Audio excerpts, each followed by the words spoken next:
Hey everyone! Here we are in our first podcast episode at English Coaching Network, and I am joined by the lovely Anna, who's a mentor at English Coaching Network. She's also a holistic mental health coach and a communication coach, and I'm a transformative coach. And I'm Emma Claire Davis. And today we're going, and Anna, your surname is Anastasia. Can you tell us your surname?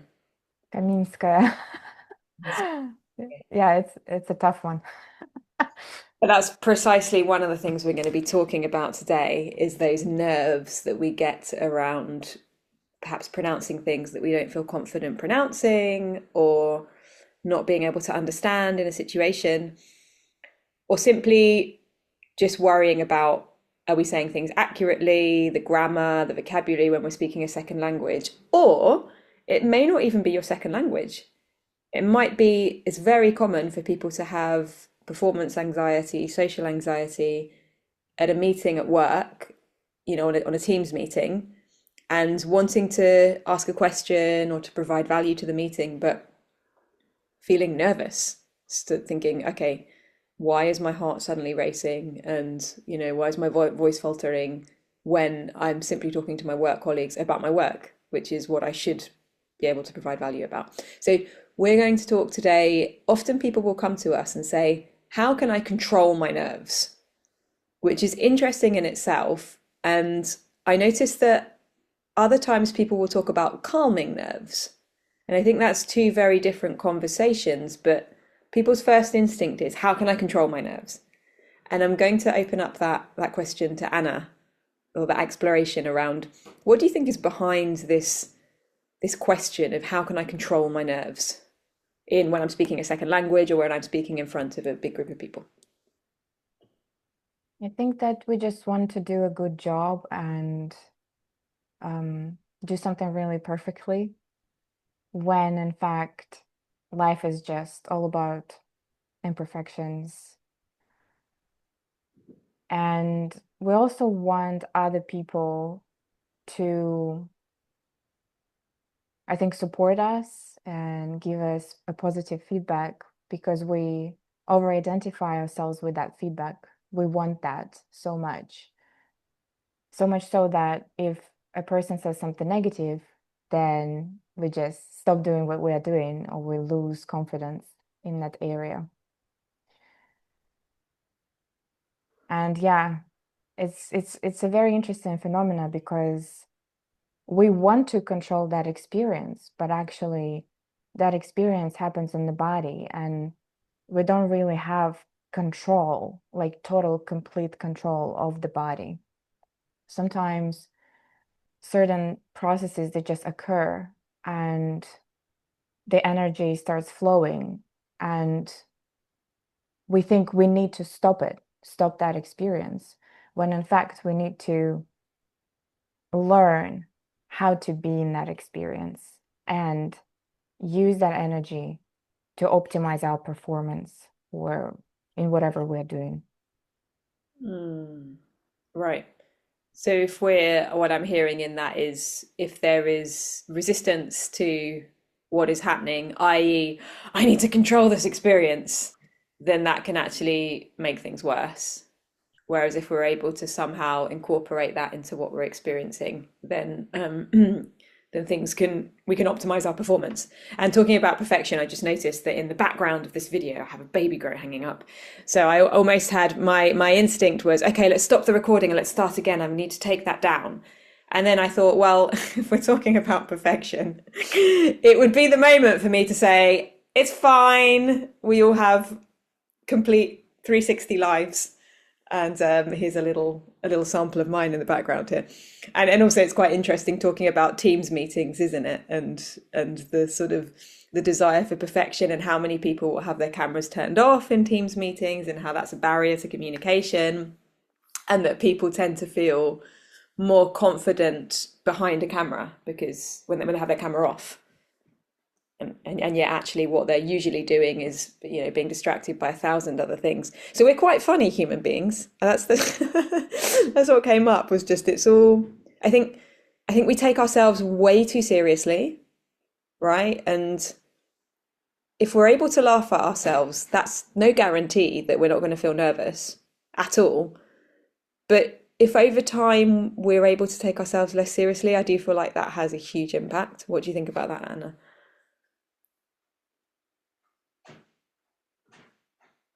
For sure. Like if we don't just stick with this human concept that we are, but go beyond that, we're able to see that we are so much more than what we believe in, what we believe we are. And actually, I have a metaphor.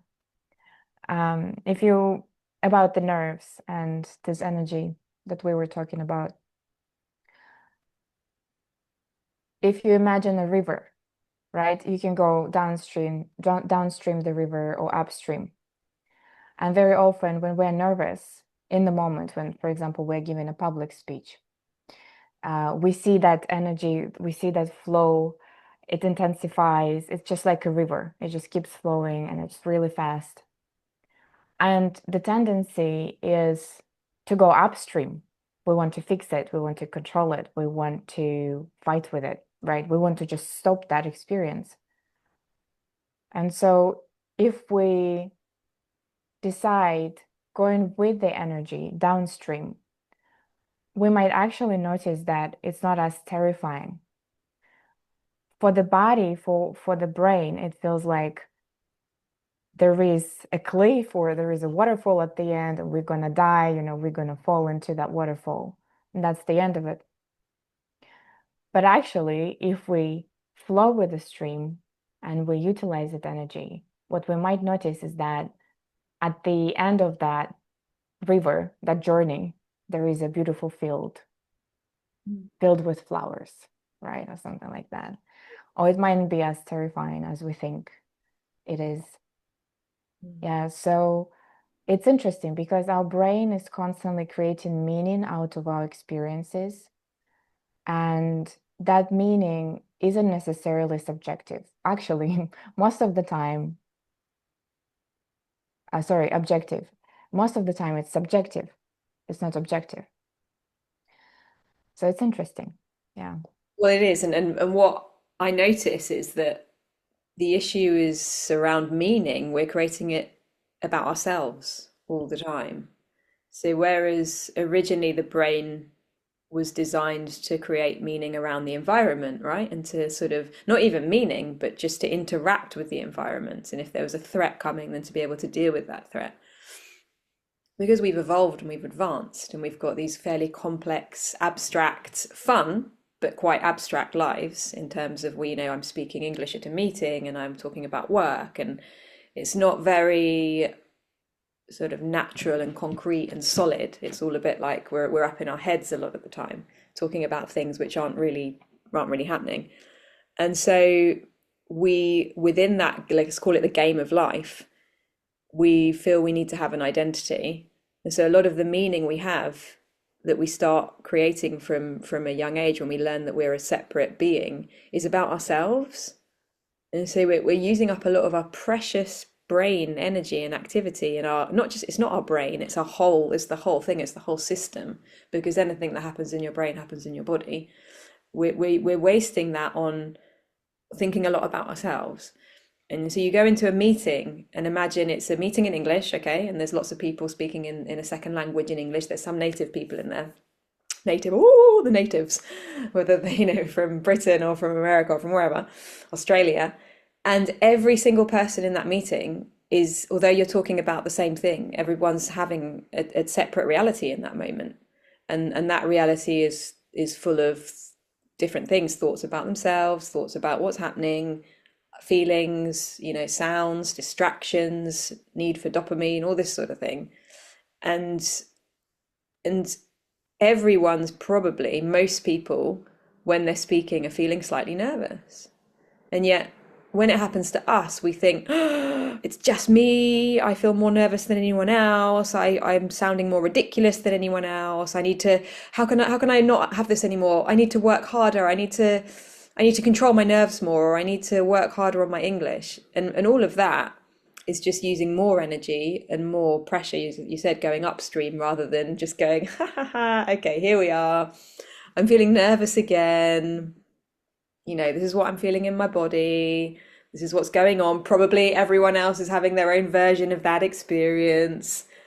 What I think about myself is not the reality of who I really am. But okay, let's take a couple of deep breaths. We try and work too hard in that moment, and we panic, and then we blame it on. We have to blame it. We always have to blame things on someone. When we feel bad, we have to blame it on someone. We have to look for a culprit. So the culprit is my English. My English is terrible, or it's me because I haven't learned how to be relaxed enough, or blame, blame, blame, blame, blame. More meaning about myself, more stress, more abstraction, and still has nothing to do with the physical reality of what is happening in this moment, which is, in my case, is there's a baby crying hanging up. There's a table here. There's the lovely Anna in front of me, and there's sounds coming out of my mouth, which only means something if you then take it in and make it to mean something.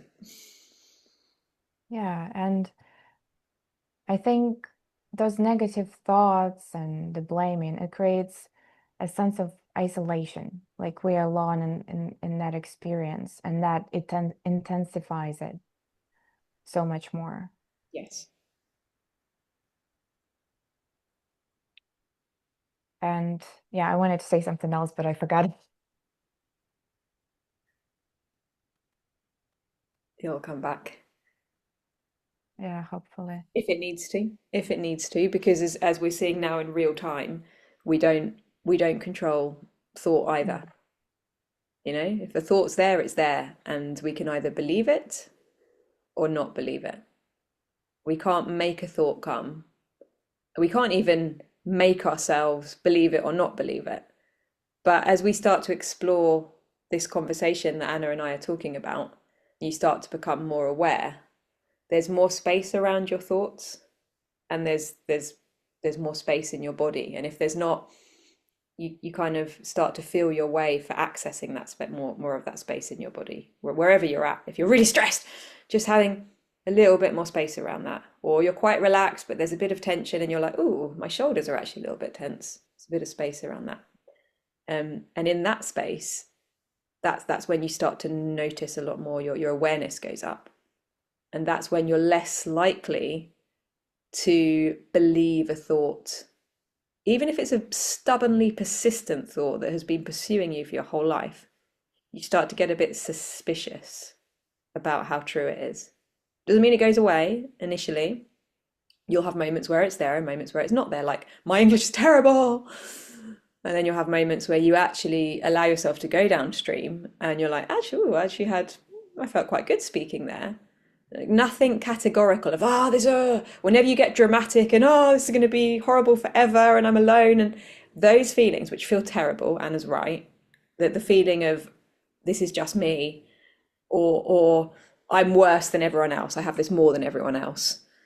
I'm different, and also the other biggie is, this is always going to be this way. I'm always going to feel like this. Those two are just recipes for suffering, struggling, and we all have our versions of that occasionally.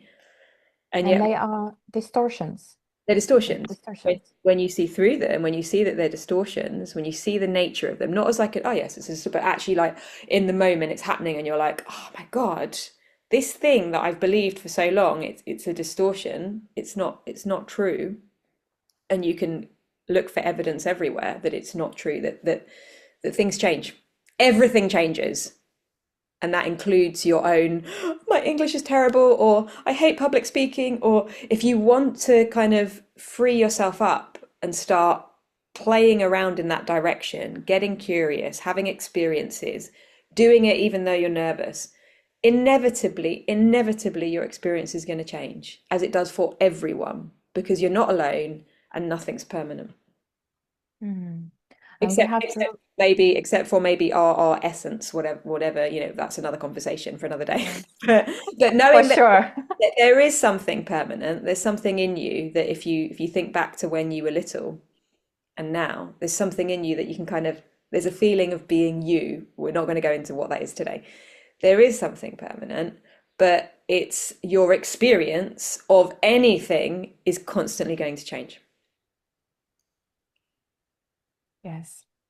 And even our personalities, there's something impermanent. It's something learned through all of the experiences that, we've been having so far. It's not something set in stone, but we believe it is.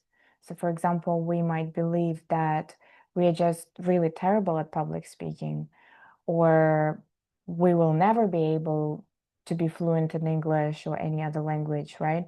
So there are these distortions which we over identify ourselves with. And it's just really helpful to remember that personality is something learned.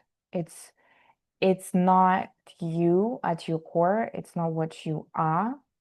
It's something that you at some point in life decided to take in as truth. Yeah. And then spend the rest of your life until you realize finding evidence, that seems to point that that is true, that is true, that is true, that is me, until you start to create that space around it and question. And so it might sound to you, if you were hoping, and let's get practical. If you were hoping to get 3 practical tips on controlling your nerves, it might sound like we're going quite deep. If you really want transformation, you really want to be able to, I guess, bring out the best in yourself and feel like you can be yourself in a group of people, speaking another language, doing anything, then you do kind of need to look at what the nature of this human experience is. What Anna and I are talking about, and the whole experience, everything that's included. And and what's nice about that, what's really helpful about that, especially, is there is a slowing down. So if you get your 3 quick tips, okay, 3 quick tips, you're still running around, you're still accelerated, you're going to try and apply the tips. They'll work one day, they won't work another day. You'll get frustrated, you'll look for more tips and more tips and more tips and more tips. What we're doing here is there's a slowing down and saying, what is actually true? Because if we don't have a relationship to what's actually true, we're constantly going to be chasing our own tails. And that entails a lot of stress, a lot of anxiety, a lot of frustration, a lot of self-loathing of who you think you are. And so talking about calming nerves, controlling nerves, the first thing is there's a slowing down, and there's an increasing awareness of what's actually happening. And then if we were to get a little bit more practical, Anna, if we were to go, okay, we can slow down, we can contemplate all of this that we're talking about today, and we obviously will need more episodes for this. What else would you recommend to someone as a second practical tip? I think one thing that can be really powerful that you can do right now, right in this second, is to just accept whatever you're experiencing in the moment. So let's say you go out for a walk and usually you feel anxious. Notice that anxiety, notice that experience, and don't try to control it. Don't try to judge it. Don't try to evaluate it in any way. Just welcome that experience and don't create absolutely any meaning around it. And then you'll notice that it's just an experience. And with time, and sometimes it doesn't happen right away, right this second, but you will notice some sort of softening on the inside. And the more you practice this exercise, actually, it's just basically being mindful, right, and accepting. It's nothing new. We're not creating another bicycle, right? We're just reconnecting with what is, with what has been true for so long, and we didn't really pay attention to that. So if you do that practice, and you can do it not only when you're going outside, you can do it during a meeting, an online meeting with someone, in your day-to-day life, everywhere, literally, and just see how it goes and reflect on that experience, because that will bring a lot of insights. Yeah, and I like that because sometimes we wait until we have a difficult moment to try and get present and to try and become aware. And actually, if you start to slow down, create a bit of space and become aware throughout your day, as Anna says, when you're walking the dog or you're going for a run or whatever, when you come to that meeting, you're familiar with that. You start to reconnect to that natural state, basically. And so then when you have something which you find triggering, which your mind is telling you is there's a creation in your mind of this is dangerous, even though it's not. And then you start, you really focus on, okay, so the danger is my English, I need to improve my English. The danger is my colleague, I need to never speak to my, and we try and solve it from the outside rather than trying to manipulate it from the outside. We start to become more familiar with our internal world and we start to question what's going on. And we start to realize that what's going on inside of me really has nothing to do with what's going on inside of everyone else. And so I can just get curious about, whoa, what am I creating in my film here at the moment? And part of that Anna's talking about, noticing and accepting, is really, and this is the part that people struggle with, is really feeling in the body as well. And it's not just like, okay, I noticed that I am thinking this, and and you're still very tense. It's like, oh wow, okay, my body is like, ugh, because the body does whatever's going on. So it's like, okay, this is how I'm feeling. Let's get curious about that. How does it feel to, have tension in my shoulders, and then maybe they'll start to drop, and then, okay, my heart's beating fast. And then I would go then for the next practical tip, if we were going to go really practical for me, would be breathe, right? And I know you're going to find this all over the internet. Oh, that's rocket science, isn't it? But what's the first, if your heart's beating fast, the breath is an immediate way to get that back in alignment, and to also to ground, and to realize, going back to what Anna was saying, to strip back to what's actually true right now. And there's no one specific technique. I'm sure Anna could recommend some techniques. I could recommend some techniques. We won't go into that today. Simply by doing anything that you can do with the breath that you know how to do, I'm sure you've either come across breathing, you've done some breathing in your life, or hey, you've been breathing since you were a baby, like we all breathe. Whether or not it's any type of, just by coming back to the breath, you might instinctively take a deeper one. And then I think my next tip would be, and I'll see Anna if you want to insert any others, go ahead and say what you want to say anyway. If you want to ask a question. Because if you don't ask the question, you're going to stay in your head. Ask the question, or if it's that you're concerned that you're not understanding, that I can't understand, then take the breath and really just relax and get curious as to what's being said. Listen to what's being said as if you were listening to music. Either way, speaking or listening. Do the thing anyway, because if you allow it again and again, those thoughts and that physiology to block you from actually doing the thing that you want to do, you are reaffirming again and again and again and again that you can't. And yeah, then maybe you might put your hand up, speak, stutter, or say something wrong, and then be like, oh, you see, I shouldn't have done it. But then that's the moment before, during, and after, to then also feel the feelings of, oh, I feel stupid, but knowing that you're not. It's just another experience. And then, hey, you're actually living. Staying in your head and going, oh God, I shouldn't, I need to be perfect, or isn't living. It's stagnation.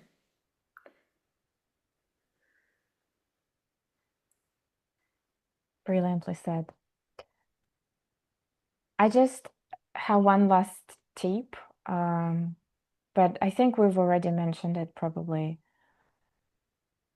Try not to think that your experience is wrong in any way or that it shouldn't be there. Like whatever you are feeling it for a reason. So there is a story behind.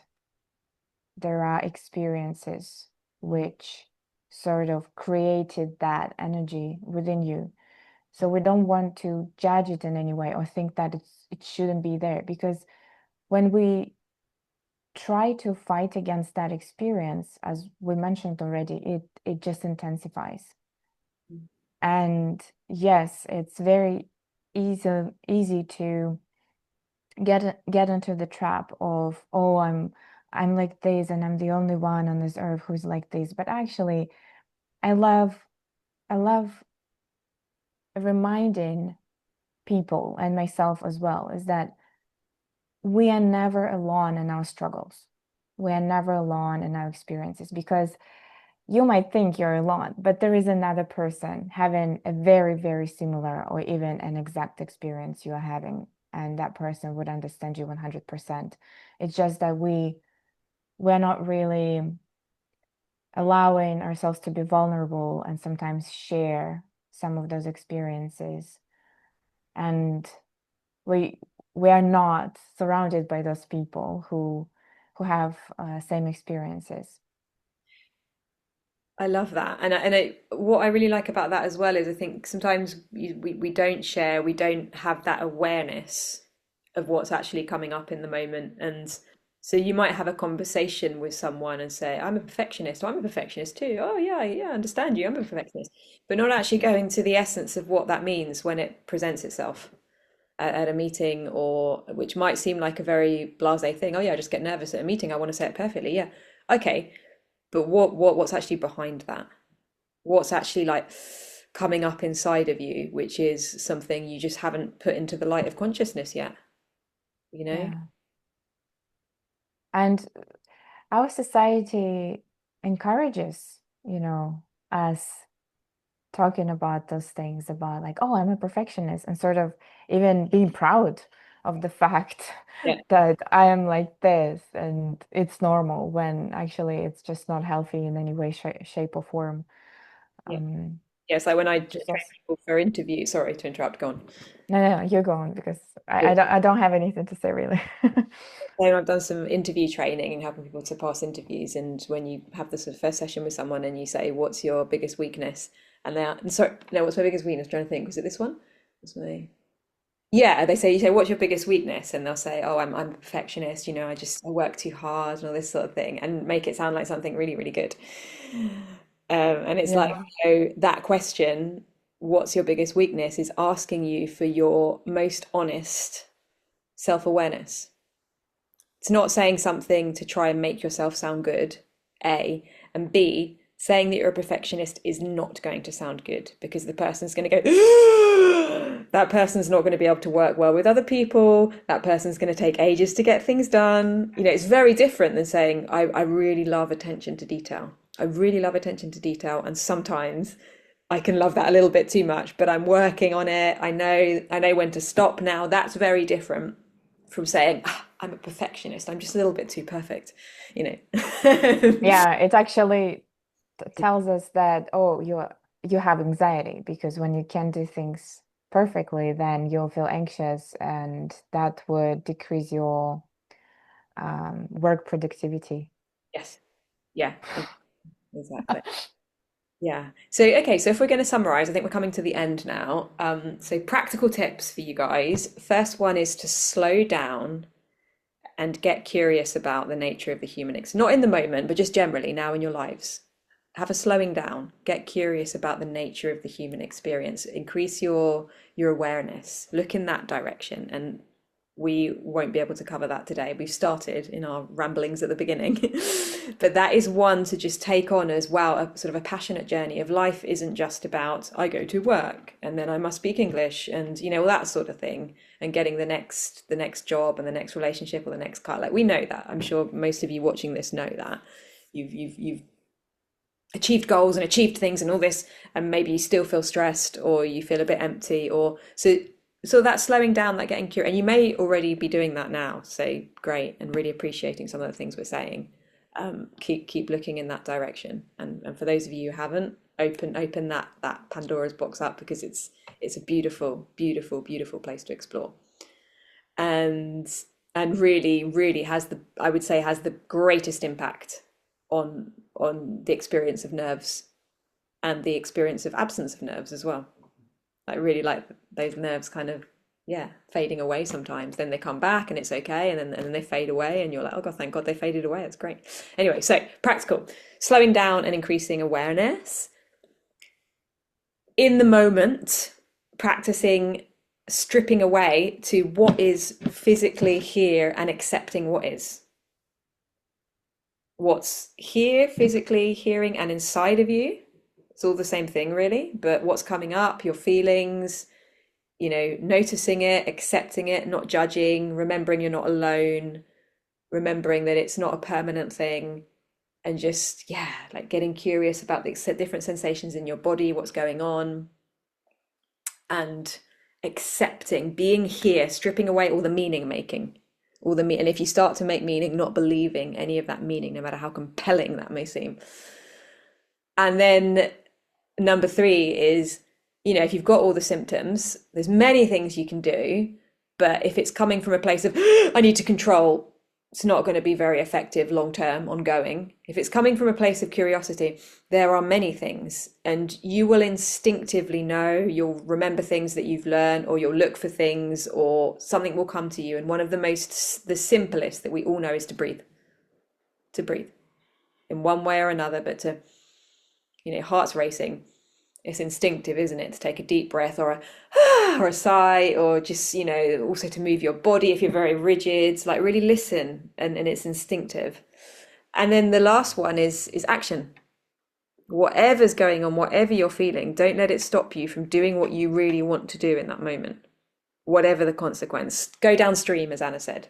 Take you, wah, see where it takes you. Otherwise, it's stagnation. It's not living. It's surviving somehow. It's living in survival mode, and that again has compounds effects on our body, because we're telling ourselves, I must just survive, I must just survive, there's threats everywhere, rather than like, let's see what happens. Slow down and awareness and exploration, accepting really living everything that is in the moment and accepting it all around. Doing what you need to do instinctively, i.e., breathing with that accelerated heart, deep breaths, and action. Do the thing anyway. And no judgment.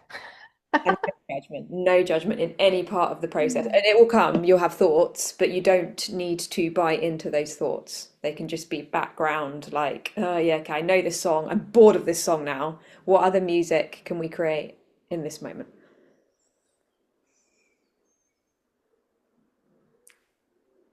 Wonderful. Thank you very much, everyone. If you have any questions, get in touch with us, and we'll be back soon for another episode. Bye. Bye.